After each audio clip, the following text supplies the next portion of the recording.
अस्सलाम वालेकुम, मैं हूं बाबर रियाज और आप देख रहे हैं मेरा यूट्यूब चैनल। आज फ़ोटोशॉप की दूसरी क्लास है। लास्ट वीडियो में हमने फ़ोटोशॉप की इंस्टॉलेशन सीखी थी। आज हम वहीं से कंटिन्यू करते हैं। आज हम फ़ोटोशॉप का बाकायदा आगाज़ कर रहे हैं। एक तरह से देखा जाए तो आज फ़ोटोशॉप की पहली क्लास है। तो स्टूडेंट्स, अगर आपने मेरे चैनल को सब्सक्राइब नहीं किया तो जल्दी से सब्सक्राइब कर लें ताकि जो भी वीडियो अपलोड की जाए आपको नोटिफिकेशन के साथ मिलती रहे। तो टाइम वेस्ट किए बिना स्टार्ट करते हैं। हमने फ़ोटोशॉप को ओपन कहाँ से करना है। मेरे पास टास्क बार में फ़ोटोशॉप मौजूद है, मैं यहाँ से ओपन नहीं करूँगा। आपको समझाने के लिए मैं सबसे पहले जाऊँगा स्टार्ट पे। आल प्रोग्राम्स पे हमने क्लिक करना है। आल प्रोग्राम्स पे क्लिक करने के बाद यहाँ पे हमारे पास शो रहे होंगे फ़ोटोशॉप जो भी हमने इंस्टॉल किया होगा। मेरे पास 3 फ़ोटोशॉप इस टाइम पे मौजूद हैं। एडोब फ़ोटोशॉप 7.0, फ़ोटोशॉप CC 2019 और CS6। हमने फ़ोटोशॉप CS6 पे काम करना है तो हम इसको जो है वो ओपन कर लेंगे। इसको राइट क्लिक करके हम स्क्रीन के ऊपर भी जो है वो रख देंगे ताकि हमें बार बार यहाँ पे ना आना पड़े हर दफ़ा ओपन करने के लिए। राइट क्लिक करके हम इसका शॉर्टकट जो है वो बना देंगे डेस्कटॉप के ऊपर। तो ये डेस्कटॉप के ऊपर यहाँ पे आ जाएगा। यहाँ से हमने इसको ओपन कर लेना है। इसके ऊपर डबल क्लिक करें या इसके ऊपर राइट क्लिक करके इसको ओपन कर लें। स्टूडेंट्स, फ़ोटोशॉप एक रास्टर बेस्ड सॉफ्टवेयर है। रास्टर बेस इमेजेस के ऊपर काम करने के लिए ये एप्लीकेशन है। इसका काम क्या है, ये पिक्सल बेस इमेजेस को एडिट करने के लिए इस्तेमाल होता है। हम इसको आमतौर पे अपनी पिक्चर्स की एडिटिंग के लिए इस्तेमाल करते हैं। जैसे अपनी पिक्चर को, अपनी तस्वीर को वाइट करने के लिए उसके ऊपर जो झुर्रियाँ वगैरह हैं, दाग वगैरह हैं, उसको ख़त्म करने के लिए इसका इस्तेमाल करते हैं। इसके अंदर वेब की एप्लीकेशंस बनाई जाती हैं, उसके इंटरफेसेस बनाए जाते हैं। मोबाइल की एप्लीकेशन के इंटरफेसेस भी इसके अंदर जो है वो बनाए जाते हैं। इसके अंदर जो भी चीज़ हमने बनानी होती है पहले हमें साइज़ का पता होना चाहिए। अगर हमें साइज़ का पता होगा तो हम इसके अंदर जो है वो बना सकते हैं। इसी की निस्बत अगर इलस्ट्रेटर यूज़ करें तो उसके अंदर वो वेक्टर बेस होता है। खैर वो एक अलग चीज़ है, उसको हम बाद में डिटेल से डिस्कस करेंगे। तो फ़ोटोशॉप को स्टार्ट करते हैं। फ़ोटोशॉप जब आप ओपन करेंगे तो आपको इस तरह का इंटरफेस नज़र आएगा। इसके टॉप पे ये वो मेन्यूज़ दिए हुए हैं, जिस तरह फाइल का है, एडिट, इमेज और मुख्तलिफ जो है वो मेन्यूज़ दिए हुए हैं। इसके साइड पे आपको यहाँ पे टूल्स जो है वो नज़र आएंगे। इस साइड पे मुख्तलिफ तरह के आपको पैनल्स नज़र आएंगे और जो वक्फे से टूल्स के मुताबिक जो है वो चेंज भी होते रहेंगे। ध्यान से देखना है। इस साइड पे जो आपको टूल्स नज़र आ रहे हैं लेफ़्ट साइड पे, इसको हम यहाँ से चेंज भी कर सकते हैं। अगर हम यहाँ पे क्लिक करें तो ये डबल कॉलम में चेंज हो जाएगा, जिस तरह हम पहले फ़ोटोशॉप 7.0 में इस्तेमाल करते थे। क्योंकि हमारी रूटीन बनी हुई है फ़ोटोशॉप 7.0 में इस्तेमाल करते रहें डबल कॉलम में, तो यहाँ पे भी हम डबल कॉलम में ही इसको जो है वो रखेंगे ताकि हम आसानी के साथ इसके ऊपर काम कर सकें। स्टूडेंट्स, ये है इसका इंटरफेस। सबसे पहले मैं आपको ये चीज़ बताना ज़रूरी समझूँगा कि आपसे कोई भी चीज़ हाइड हो जाती है, गायब हो जाती है, तो आपने उसको वापस कैसे लेके आना है। बहुत सारे स्टूडेंट्स जब काम कर रहे होते हैं तो उनसे मिस्टेक से कोई पैनल, कोई टूल बार, कोई भी चीज़ जो है वो हाइड हो सकती है। हम उसको कैसे वापस लेके आ सकते हैं। सपोज़ कर लेते हैं कि जी हमसे जो है वो सारी चीज़ें हाइड हो गई, हमने इसको रीअरेंज करना है, तो हम इसको कैसे जो है वो मैनेज करेंगे। आपने विंडोज़ में जाना है। विंडोज़ में जाने के बाद आपको यहाँ पे वर्क स्पेस लिखा हुआ नज़र आएगा। इसके अंदर आपको यहाँ पे रीसेट एसेंशियल्स, इसके ऊपर आपने क्लिक करना है। सारी चीज़ें अपनी अपनी जगह पे वापस जो है वो शो हो जाएंगी। इसके बाद क्या करना है आपने, चले हम इसको जो है वो डबल कॉलम में कर लेते हैं। अब हम अपना काम जो है वो स्टार्ट करते हैं। तो स्टूडेंट्स, आज मैंने आपको मार्की टूल और मूव टूल के बारे में बताना है। मार्की टूल का दूसरा नाम सिलेक्शन टूल भी है। ये बताने के लिए पहले आपको बुरश टूल के बारे में भी थोड़ा सा बताना पड़ेगा, इन कलर्स के हवाले से भी थोड़ा सा बताना पड़ेगा और पेंट बकेट के हवाले से भी मैं आपको थोड़ा सा बताऊंगा और आज मैं आपको लेयर्स के हवाले से भी थोड़ा सा बताऊंगा।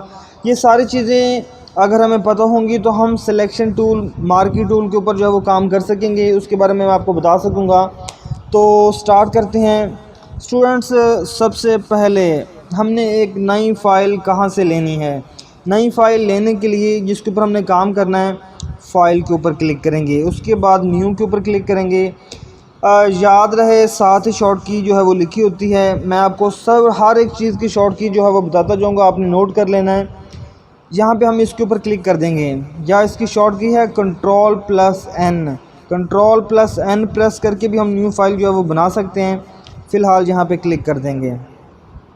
अच्छा, यहाँ पे नीचे आपको जो भी मैं की प्रेस करूँगा इस कॉर्नर के अंदर आपको शो हो जाएगी, जो भी शॉर्ट की यूज़ करूँगा, ताकि मुझे बार बार बताने की ज़रूरत ना पड़े, आप नोट करते रहें। यहाँ से हमने फ़ाइल का साइज़ जो है वो सिलेक्ट करना होता है, फ़ाइल का नेम देना होता है। अब फ़ाइल का साइज़ हम किस तरह से सिलेक्ट करें? अगर हमने जो भी फ़ाइल बनानी है स्क्रीन के लिए बनानी है तो उसकी जो रेज़ोल्यूशन है वो हम रखेंगे 72। अगर हमने फ़ाइल का प्रिंट लेना है प्रिंटर से तो रेज़ोल्यूशन रखेंगे हम 300। तो स्क्रीन कोई भी हो सकती है, लैपटॉप की स्क्रीन हो सकती है, मोबाइल की स्क्रीन हो सकती है। जैसे कि आप वेब एप्लीकेशन बना रहे हैं तो 72 रख लें, मोबाइल के एप्लीकेशन के बना रहे हैं तो भी आप 72 रेज़ोल्यूशन जो है वो रख लें। अगर आपने प्रिंट लेना है, कोई तस्वीर वगैरह बना रहे हैं तो उसकी रेज़ोल्यूशन आप 300 जो है वो रख लें, पिक्सल्स पर इंच। यहाँ से कुछ प्रीसेट्स जो है वो दिए होते हैं, जैसे यूएस पेपर है, इंटरनेशनल पेपर है, फ़ोटो है, वेब है, मोबाइल है, फ़िल्म है। हम कस्टम भी कर सकते हैं, जिस तरह कस्टम के ऊपर क्लिक करके हम जहाँ से अपने हिसाब से जो साइज़ है पेज का वो भी सेट कर सकते हैं। कोई सा भी ले लें, यहाँ से जिसको क्लिक कर दें। फ़िलहाल तो हमने सिलेक्शन टूल जो है वो समझना है, तो फ़िलहाल हमने ओपन कर लेना है। इसके बाद जहाँ पे आते हैं कलर मोड, फ़िलहाल इसको रहने दें। इसके बाद आ जाए नीचे बैकग्राउंड कंटेंट्स, जहाँ पे हमारे पास सिर्फ 3 तरह के बैकग्राउंड्स हैं। इसमें थोड़ा सा काम करने के बाद मैं आपको फ़ोटोशॉप CC 2019 और 20 के ऊपर भी काम करवाऊँगा। वहाँ पे इसके अंदर बहुत सारी चेंजिंग्स आ चुकी हैं, उसके हवाले से भी आपको जो है वो गाइड करूँगा, बताऊँगा। तो यहाँ पे बैकग्राउंड जो है वो वाइट, बैकग्राउंड कलर और ट्रांसपेरेंट 3 हमारे पास ऑप्शंस हैं। फ़िलहाल हमने वाइट को सिलेक्ट कर लेना है, बाकी मैं आपको बाद में बताऊँगा। उसके बाद आपने करना क्या है, यहाँ से हमने फ़ाइल को नेम जो है वो दे लेना है। फ़ाइल को कोई भी नाम आप दे सकते हैं, जैसे मेरी ये पहली क्लास है तो मैं लिखता हूँ first class PS mean Photoshop की पहली क्लास। ओके कर लेते हैं। पेज ओपन हो चुका है। स्टूडेंट्स, सबसे पहला काम, कोई भी पेज ओपन होता है तो यहाँ पे आपने देखना कि ये कितने % पे है। ये 66.7% पे ये शो हो रहा है। 100% पे जब ये शो होगा तो पता चलेगा कि इसका एक्चुअल साइज़ जो है वो क्या है। ध्यान से देखना है आपने। ये हम इसको ज़ूम कैसे करेंगे? ज़ूम करने के लिए आपने ये डायगनली, ये होते हैं इसके डायगनल, यहाँ पे आप इसको बटन प्रेस करते हुए लेफ़्ट बटन नीचे की तरफ आएंगे तो ज़ूम आउट होगा, ऊपर जाएंगे तो ज़ूम इन होगा। जैसे ये ज़ूम बढ़ रहा है, नीचे जाएंगे यहाँ पे तो ज़ूम जो है वो कम होता जाएगा। यहाँ पे नीचे की तरफ जाएंगे तो ज़ूम जो है वो कम होगा, ऊपर की तरफ जाएंगे तो ज़ूम बढ़ेगा।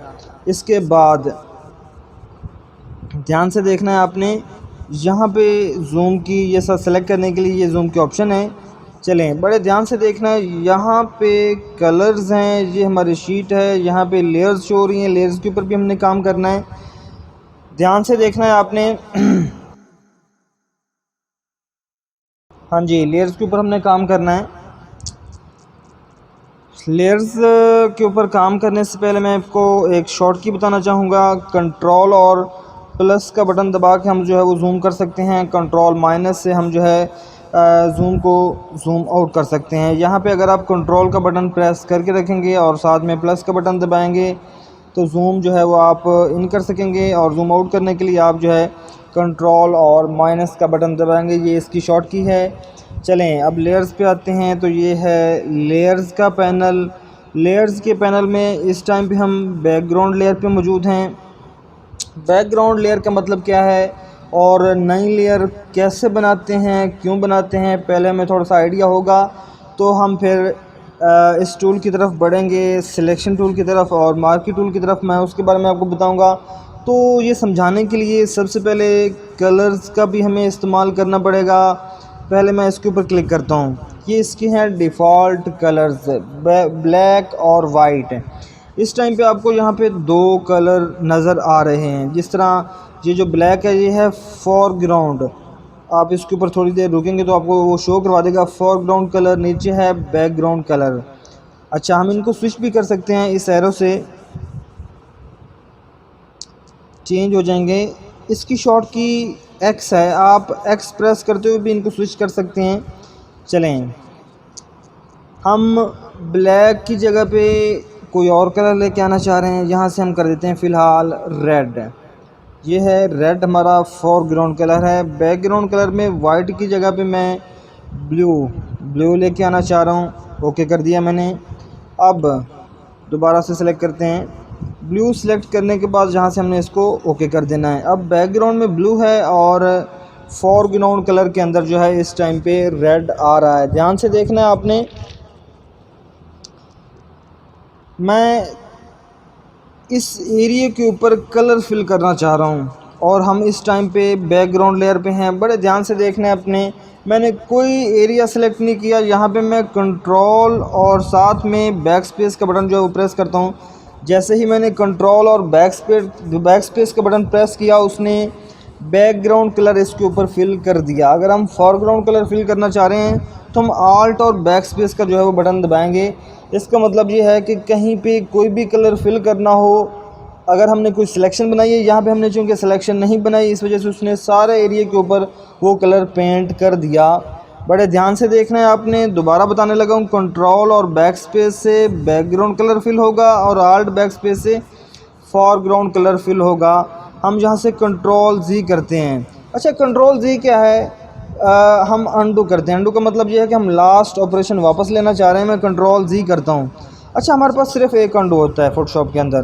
दोबारा करेंगे वो वही वापस आ जाएगा, इसके पीछे नहीं जाएगा। इससे पीछे जाने के लिए हमें हिस्ट्री का इस्तेमाल करना पड़ता है। हिस्ट्री हम रिमूव करते हुए पीछे जाते हैं, तो हिस्ट्री रिमूव करने के लिए कंट्रोल आल्ट और जेड का इस्तेमाल करना पड़ेगा। जी हम करते जाएंगे और हम वापस अपने फर्स्ट स्टेप पे जो है वो पहुंच जाएंगे। अब बड़े ध्यान से देखना है। यहाँ पे मैं अभी हम चूँकि बैकग्राउंड लेयर पे थे, इसलिए उसने सारा एरिया जो है वो फिल कर दिया था, ना ही हमने कोई सिलेक्शन बनाई थी। अब हम चलते हैं सिलेक्शन टूल की तरफ, जिसको हम मार्की टूल भी कहते हैं। अच्छा, मार्की टूल सेलेक्ट करने की जो शॉर्ट की है वो है एम। जैसे ही हमने एम प्रेस किया, जो उसके ऊपर जाके क्लिक कर दें, वो टूल सेलेक्ट हो जाता है। उसके बाद हम एक एरिया सेलेक्ट करते हैं। ये वाला एरिया सेलेक्ट हो चुका है। जिस तरह स्टार्ट पे मैंने बताया था, फ़ोटोशॉप एक पिक्सल बेस्ड सॉफ्टवेयर है, पिक्सल्स के ऊपर काम करता है। तो इस जो एरिया हमने सेलेक्ट किया, इसका मतलब ये है कि ये वाले पिक्सल हमने सेलेक्ट कर लिए। अब ये वाला एरिया एक्टिव एरिया है और बाकी जो एरिया है वो एक्टिव नहीं है। कैसे पता चलेगा? हम यहाँ से बुर्श टूल का इस्तेमाल करते हैं। बुर्श टूल मैंने उठाया। अब यहाँ से कुछ भी पेंट करने की कोशिश कर रहा हूँ, बाहर पेंट नहीं हो रहा। यहाँ पे आप लोग देख लेना कि मैंने लेफ़्ट बटन प्रेस किया हुआ या नहीं किया हुआ। लेफ़्ट बटन प्रेस करते ही होल्ड करते मैं इसको मूव कर रहा हूँ तो ये पेंट नहीं हो रहा। जहाँ पे अगर मैं प्रेस करके मूव करता हूँ तो वो पेंट होता है। जैसे यहाँ पे देखें, जैसे उस एरिया से गुजरता है पिक्सल्स को पेंट कर देता है। अगर बाकी एरिया पे हो तो वो वहाँ पे पेंट नहीं करता। इसका मतलब ये है कि बाकी एरिया एक्टिव नहीं है। यहाँ पे अभी हमारे पास एक्टिव एरिया है, जहाँ पे हम कुछ भी पेंट करना चाहें पेंट कर सकते हैं। चलें, ध्यान से देखना। यहाँ पे बड़ी इंपॉर्टेंट बात बताने वाला हूँ कि ये एरिया हमने पेंट कर दिया, ये हमने उसकी बैकग्राउंड लेयर के ऊपर पेंट कर दिया। अगर जहाँ से हम मूव टूल को सेलेक्ट करते हुए इस एरिया को मूव करें तो उसका क्या होगा कि उसकी जो लेयर थी, जो एरिया था, वो सारा का सारा पेंट हो चुका है। उसके नीचे से हमने बैकग्राउंड जो है वो लेयर नज़र आने लग जाती है। अगर हम उसको मूव करते हैं तो वो एरिया जो हमने पेंट किया था, जो हमने सेलेक्ट किया हुआ था, वो सारा का सारा एरिया मूव हो जाता है। नीचे से ओरिजिनल जो उसका कलर होता है वो निकल आता है, जो बैकग्राउंड कलर होता है। बैकग्राउंड में एक्चुअली क्या है, ब्लू है, तो वो ब्लू जो है वो हमें नज़र आने लग जाता है। अगर हम यहाँ पे बैकग्राउंड के अंदर हमने वाइट रखा होता तो वो यहाँ पे भी वाइट होता। चले, ध्यान से देखना है आपने। ये तो हो गया ना सिलेक्ट और D select. Control D select के लिए इस्तेमाल होता है। जैसे हमने एक एरिया सेलेक्ट किया, इसको ख़त्म करना चाह रहे हैं यहाँ, तो यहाँ पे क्लिक करेंगे। या इसकी शॉर्ट की कंट्रोल डी का इस्तेमाल करते हुए हम इसको डीसेलेक्ट कर सकते हैं। चलिए बड़े ध्यान से देखना है। यही मार्की टूल सिलेक्शन टूल के ऊपर काम करते हैं। अब मैं यहाँ से क्या करता हूँ, मूव टूल लेता हूँ। मैं मूव टूल लेके इसको मूव करने की कोशिश करता हूँ, मूव नहीं हो रहा। क्यों नहीं हो रहा? क्योंकि ये लेयर इस टाइम पे लॉक है। जिस तरह ये इसकी एग्जांपल ऐसे है कि आपने एक दीवार के ऊपर पेंट कर दिया और आप चाहते हैं कि उसको मूव कर लें, वो मूव नहीं होगा क्योंकि दीवार पेंट हो चुकी है। अगर आपकी दीवार के ऊपर एक शीशा हो, आप उसके ऊपर पेंट कर दें, आप उस शीशे को ईज़िली मूव कर सकते हैं, जहाँ पे भी लेके जाना चाहें लेके जा सकते हैं। तो मैं फ़िलहाल इस एरिया को जो है वो करता हूँ ख़त्म। बड़े ध्यान से देखना है। चले मैं यहाँ पे जो इसका बैकग्राउंड है उसको फ़िलहाल वाइट कर देता हूँ। बड़े ध्यान से देखना है। मैंने सारा एरिया सेलेक्ट करके डिलीट का बटन जो है वो दबा दिया। वो डिलीट नहीं हो रहा क्योंकि इस टाइम पे हम बैकग्राउंड लेयर को लॉक किया हुआ है। चलें मैम कंट्रोल Z कर लेते हैं यहाँ से।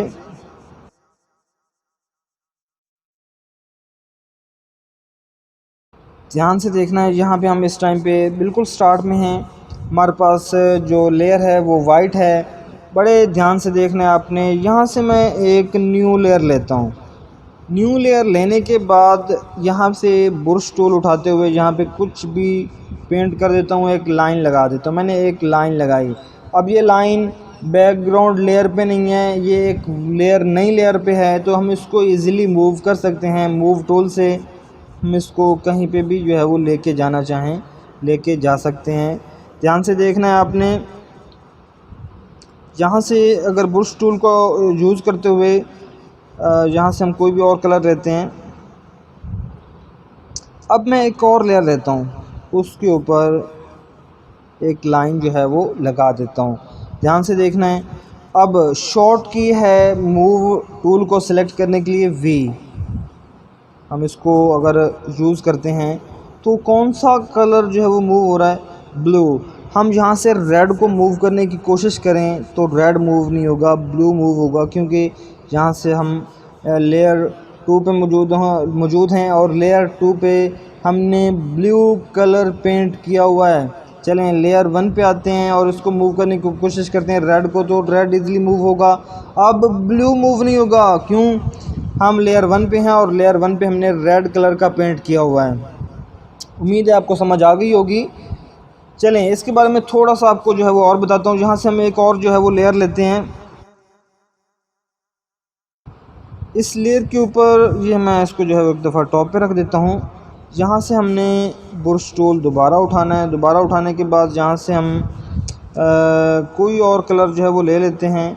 चले मैं इसके ऊपर एक लाइन जो है वो लगा देता हूँ। बड़े ध्यान से देखना है आपने। असल में बताना ये चाह रहा हूँ, यहाँ पे रेड कलर इसके ग्रीन के नीचे है, ब्लू भी ग्रीन के नीचे है। ये ग्रीन कलर इन दोनों से ऊपर क्यों आ रहा है? क्योंकि इसकी जो लेयर है वो टॉप पे है। अगर हम इसकी लेयर को लेके जाएँ नीचे, इन दोनों से देखें, ग्रीन दोनों के नीचे जो है रेड कलर भी ऊपर नज़र आ रहा है, ब्लू कलर भी ऊपर की तरफ जो है वो नज़र आ रहा है। अब अगर हम इसको लेयर को दरमियान में कर दें, देखें तो रेड कलर जो है वो ग्रीन से पीछे की तरफ है और ब्लू जो है वो ऊपर की तरफ है, सामने की तरफ है। तो ये हम यहाँ से लेयर की अलाइनमेंट करके तरतीब करके इन चीज़ों को सेट कर सकते हैं। चलें आपको पता चल गया होगा कि अगर हम नई लेयर बनाए तो उसको ईज़िली मूव कर सकते हैं। उसके बाद लेयर बनाने के बाद यहाँ से हम लेयर को डिलीट करना चाहें तो लेयर को डिलीट भी कर सकते हैं। लेयर के ऊपर हम एक सेपरेट जो है वो लेक्चर रखेंगे जिसमें लेयर को हम डिटेल से डिस्कस करेंगे। सिलेक्शन टूल के हवाले से कुछ चीज़ें और हैं जो मैं आपको बताना चाहूँगा। फ़िलहाल सिलेक्शन टूल का इस्तेमाल करते हुए जहाँ से मैं डिलीट का बटन दबाता हूँ और जहाँ से भी हम डिलीट का बटन दबा के इसको जो है वो ख़त्म कर देते हैं। चलें सिलेक्शन टूल जिसकी शॉर्ट की M है, याद रखना है सारी कीज़। मूव टूल के लिए V है, सेलेक्ट करने के लिए है। चलें मैं एक एरिया सेलेक्ट करता हूँ सिलेक्शन टूल से। जब दूसरा एरिया सेलेक्ट करता हूँ पहले वाली सिलेक्शन ख़त्म, पहले वाली सिलेक्शन ख़त्म, पहले वाली सिलेक्शन ख़त्म। अच्छा मैं चाहता हूँ कि मैंने ये वाला एरिया सेलेक्ट किया, इसके साथ साथ ये वाला एरिया भी सिलेक्ट कर लूँ। तो ऐसा कैसे पॉसिबल है? हमें ऐड टू सिलेक्शन, जैसे ही हम सिलेक्शन टूल पे आते हैं हमें कुछ और टूल्स ऊपर शो होते हैं। यहाँ पे हम मौजूद हैं बेसिक सिलेक्शन पे, न्यू सिलेक्शन पे। अगर हम साथ ऐड टू सिलेक्शन के ऊपर क्लिक कर दें तो आपको साथ कर्सर के प्लस का बटन नज़र आएगा। जब इसके साथ प्लस का बटन हो, इसका मतलब यह है कि ये सिलेक्शन ऐड होगी, पहली सिलेक्शन मौजूद रहेगी, एक और सिलेक्शन साथ बन जाएगी। अब हम जितनी भी सिलेक्शंस बनाएंगे पहले वाली रिमूव नहीं होंगी, पहले वाली मौजूद रहेंगी। यहाँ पे आगे अगर हम छोड़ते हैं तो ये दोनों मर्ज हो जाएंगी, दोनों सिलेक्शंस जो है वो मर्ज हो जाएंगी। यहाँ पे हम इसके साथ इसको मिलाएं तो भी ये जो है वो सिलेक्शन सारी मर्ज हो जाएंगी। अगर हम इसको अब फिल करते हैं, कुछ भी आल्ट बैक स्पेस करता हूँ तो ये सारी सिलेक्शन जितनी भी थी उसके अंदर कलर जो है वो फिल हो गया। कंट्रोल Z कर दिया मैंने। चलें, ये तो होगी ना ऐड टू सिलेक्शन। अगर इस सिलेक्शन में से मैं कुछ रिमूव करना चाह रहा हूँ तो ये है सब्ट्रैक्ट फ्रॉम सिलेक्शन, इसको क्लिक कर लेता हूँ। अब साथ माइनस आ रहा है, जितने एरिया को मैं यहाँ से सिलेक्ट करूँगा उतना एरिया मेरा जो है वो सब्ट्रैक्ट हो जाएगा सिलेक्शन में से। मैं फ़िलहाल कॉर्नर से कर रहा हूँ, हम जहाँ से भी करें तो भी ये एरिया जो है वो सिलेक्ट हो जाएगा। अब बड़े ध्यान से देखना, अब मैं जो चीज़ बताने लगा हूँ, अगर मैं यहाँ से ये वाला एरिया करूँ, क्या मतलब इसके अंदर एक नई सिलेक्शन बन गई? बिल्कुल भी नहीं। ये दरमियान वाला एरिया खाली है, सिलेक्शन साइडों पे है। मैं कलर फिल करके आपको दिखा देता हूँ, ये देखें दरमियान वाला एरिया खाली है। अब ये वाली सिलेक्शन साइड पे है। इस तरह से हम जहाँ से कुछ भी डीसेलेक्ट करना चाहें कर सकते हैं। यहाँ पे ग्रीन कलर क्यों नहीं ख़त्म हुआ? ग्रीन कलर पिक्सेल्स के ऊपर पेंट हो चुका था। सिलेक्शन एक अलग चीज़ है, पेंट एक अलग चीज़ है, कलर पेंट करना। उम्मीद है आपको समझ आ गई होगी। एक और चीज़ बाकी है, फ़िलहाल मैं इसको कंट्रोल Z करके जहाँ से कलर जो है वो ख़त्म कर देता हूँ ताकि आपको अच्छे से समझा सकूँ। आगे है इंटरसेक्शन, इंटरसेक्ट सिलेक्शन क्रॉस बना हुआ आएगा। इसका मतलब ये है कि यहाँ पे जो एरियाज़ कॉमन होंगे वही रहेंगे, बाकी सारी सिलेक्शन ख़त्म हो जाएगी। चलें, जो एरिया इन दोनों सिलेक्शंस के दरमियान में आ रहा था वही रहा, बाकी सारा ख़त्म हो गया। यहाँ पे देखें अगर, तो जो कॉमन एरिया था वो रह जाता है, बाकी सारा ख़त्म हो जाता है। अच्छा चलें, मैं मूव टूल के बाद दोबारा जहाँ पे आता हूँ, दोबारा से सिलेक्शन करता हूँ। नो पिक्सल वर सेलेक्टेड, वो कह रहा है कि कोई कॉमन पिक्सल नहीं है। इसका मतलब ये है सिलेक्शन बनी नहीं है। चलें, फिर से वही एरर, क्या ये सिलेक्शन क्यों नहीं हो रही? क्योंकि यहाँ से हमने इंटरसेक्ट विद सिलेक्शन सेलेक्ट किया हुआ है। अगर हमने ये सिलेक्ट किया होगा, एक सिलेक्शन बनाने के बाद हम वहाँ से ख़त्म करके दूसरी बनाना चाह रहे हैं, दोनों बन जाती हैं। क्यों? जो परमानेंटली सिलेक्ट हो जाते हैं। हम चाहते हैं जब हमें ज़रूरत पड़े तो हम करें, जब ज़रूरत ना हो ख़ुद से वो इसके साथ ना आए, मतलब ख़ुद से परमानेंटली सेलेक्ट होकर ना रहे, तो उसके लिए बेहतरीन तरीका ये है कि हम शॉर्ट कीज़ का इस्तेमाल करें। चलें, मैं आपको समझाता हूँ। जैसे हम न्यू सिलेक्शन पे जाते हैं, कोई भी सिलेक्शन बनाते हैं, पहले वाली ख़त्म हो जाती है। चलें, यहाँ पे मैंने एक सिलेक्शन बनाई, अब मैंने इसको सिलेक्ट करके दूसरी जगह बनाना है तो बना सकता हूँ। चलें, अब ज़रूरत पेश आई कि इसके साथ हम कोई और सिलेक्शन ऐड करें। आसान सा काम है, आप शिफ्ट का बटन दबा के रखें, जैसे ही शिफ्ट का बटन दबा के रखेंगे प्लस आ जाएगा। यहाँ पे देखें तो ऐड टू सिलेक्शन एक्टिव है, यहाँ से हम सिलेक्शन बना लेंगे। चलें, हमने सिलेक्शन ऐड कर ली, कुछ और ऐड करना चाह रहे हैं कुछ और ऐड कर लें। ये हमने सिलेक्शंस जो है वो ऐड करते जा रहे हैं। जहाँ पे हमें ज़रूरत पेश आती है सब्ट्रैक्ट करने की, तो हम आल्ट का बटन दबाएंगे और सिलेक्शन को वहाँ से सब्ट्रैक्ट कर लेंगे। जहाँ से हमें ज़रूरत पड़ती है कि हम जहाँ से सिलेक्शन को सब्ट्रैक्ट करना चाह रहे हैं, हम आल्ट का बटन प्रेस करके रखेंगे, सिलेक्शन सब्ट्रैक्ट हो जाएगी। हम इंटरसेक्ट करना चाह रहे हैं सिलेक्शन को शॉर्ट कीज़ के ज़रिए, तो शॉर्ट की ये है कि हम दोनों को इकट्ठा प्रेस करेंगे, आल्ट को भी शिफ्ट को भी, और जहाँ से उसकी सिलेक्शन जो है वो बना लेंगे, कॉमन एरियाज़ को सिलेक्ट कर लेगा। ये होती है सिलेक्शन के ये टूल्स हैं। अब एक और चीज़ सिलेक्शन के बारे में बताना ज़रूरी समझूंगा, जिसे फ़ेदर कहा जाता है। फ़ेदर का हम इस्तेमाल करेंगे। चलें, हम छोटी सी एक सिलेक्शन बनाते हैं। चलें, मैं सिलेक्शन बनाने से पहले यहाँ पे कुछ फ़ेदर दे लेता हूँ। मैं फ़ेदर कर देता हूँ 20 पिक्सल। बड़े ध्यान से देखना है, मैंने सिलेक्शन जैसे ही बनाई उसके कॉर्नर गोल हो गए। क्या मतलब है कॉर्नर गोल क्यों हुए? अब आपको पता चलेगा जब हम इसके अंदर कलर फिल करेंगे, आल्ट बैक स्पेस। अब देखें इसके कॉर्नर से ब्लर हो गया, ये फेदर की वजह से है। इस तरह से फेदर की जो है वो फेदर देने से सिलेक्शन जो है वो हो जाती है, मतलब उसके कॉर्नर जो है वो ब्लर हो जाते हैं। हमें ज़रूरत पड़ सकती है इसको यूज़ करने की। मैं आपको यूज़ करके दिखाता हूँ किसी तस्वीर में कि कैसे करना है। चलें, यहाँ पे फ़िलहाल कोई और कलर लेके आते हैं। मैंने यहाँ पे ब्लू कर दिया और फोरग्राउंड में यहाँ पे मैंने रेड कर दिया। मैं एक और से यहाँ पे सिलेक्शन लेता हूँ। फेदर ऑटोमेटिकली अप्लाई हो चुका है। चेंज करना चाह रहे हैं, यहाँ से चेंज करते हैं, लेकिन उसके ऊपर अप्लाई नहीं हुआ। नई सिलेक्शन बनाएंगे, उसके ऊपर 30 अप्लाई होगा। देखें, मैंने फोरग्राउंड कलर किया था ना, जहाँ पे मैं बैकग्राउंड कलर कर देता हूँ। ये देखें, ध्यान से आपने देखना है। ये दो कलर हमने एक लेयर के ऊपर बनाए, तो वो दोनों इकट्ठे मूव होंगे। नीचे वाला मूव नहीं हो रहा। नीचे वाले को मूव करवाने के लिए हमें यहाँ से ये वाली लेयर सेलेक्ट करनी पड़ेगी और नीचे वाला लेयर कलर जो है वो मूव हो रहा है।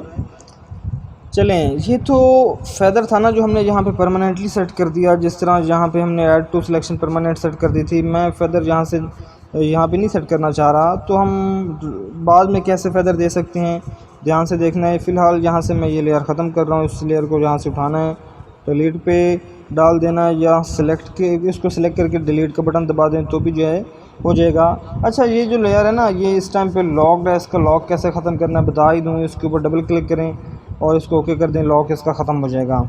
अच्छा, ध्यान से देखना है आपने। यहाँ पे मैं छोटी सी सिलेक्शन बनाता हूँ। सिलेक्शन बनाने के बाद इसके ऊपर राइट क्लिक करके फेदर पे जाके हम अपनी मर्ज़ी से फेदर जो है वो दे सकते हैं। मैं इसको 35 फेदर दे देता हूँ। इसके अंदर फोरग्राउंड कलर फिल कर देता हूँ।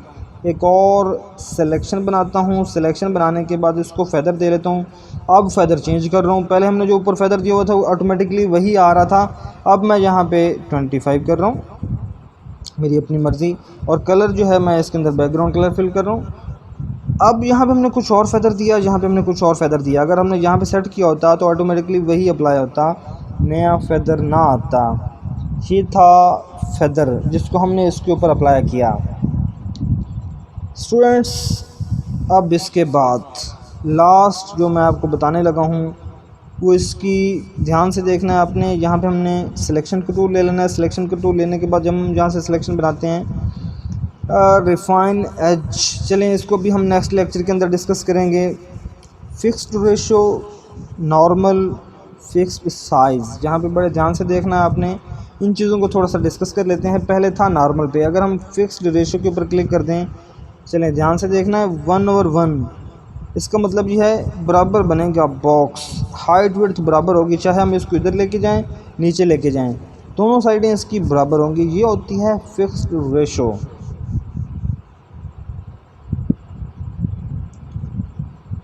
चलें हम यहाँ से चेंज करना चाह रहे हैं, यहाँ पे हम कर देते हैं 3। ध्यान से देखना, हाइट 3 होगी, विड्थ 1 होगी। जितनी मर्ज़ी बनाएं ऑटोमेटिकली यही बनेगा, उसी रेशो से बनेगा। हम इसको चेंज करना चाह के यहाँ पे 3 और यहाँ पे इसको 1 करना चाह रहे हैं। चलें, अब 3:1 के साथ बनेगा। चाहे कर्सर आपका जिस तरफ मर्ज़ी मूव करता रहे, रेशो सेम रहेगी।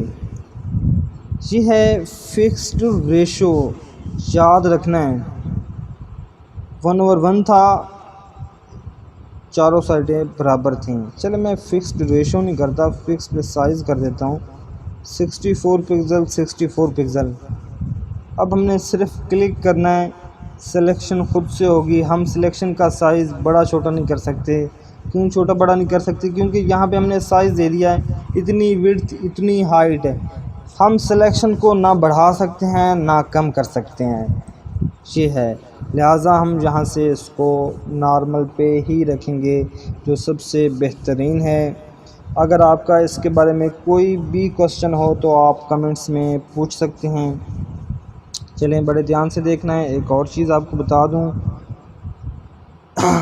ये टॉपिक इतना लंबा है फ़ोटोशॉप वाला, हम इसको 1 या 2 या 4 लेक्चर्स के अंदर सम अप नहीं कर सकते। इसके ऊपर बहुत सारे लेक्चर्स बनेंगे तो वीडियो की लेंथ भी काफ़ी सारी होगी। हम इसको वाइंड अप करते हैं। लास्ट इलेक्ट्रिकल मार्की टूल, इसको सिलेक्ट करने के बाद यहाँ से इसकी सिलेक्शन बनाते हैं। इस तरह से आपको पता नहीं चल रहा होगा, पहले हम इसके अंदर एक कलर फिल कर लेते हैं, कोई सा भी कलर फिल कर लेते हैं, वही वाइट जो है वो सबसे बेहतर रहेगा। हम जहाँ से कंट्रोल बैक स्पेस करके इसको वाइट कलर दे लेते हैं। मैंने ये इलेक्ट्रिकल मार्की टूल उठाया, यहाँ से सिलेक्शन बनाता हूँ। देखें ये बिजवी शेप के अंदर जो है वो सिलेक्शन आ चुकी है। यहाँ से हम इसके अंदर कलर फिल कर लेते हैं।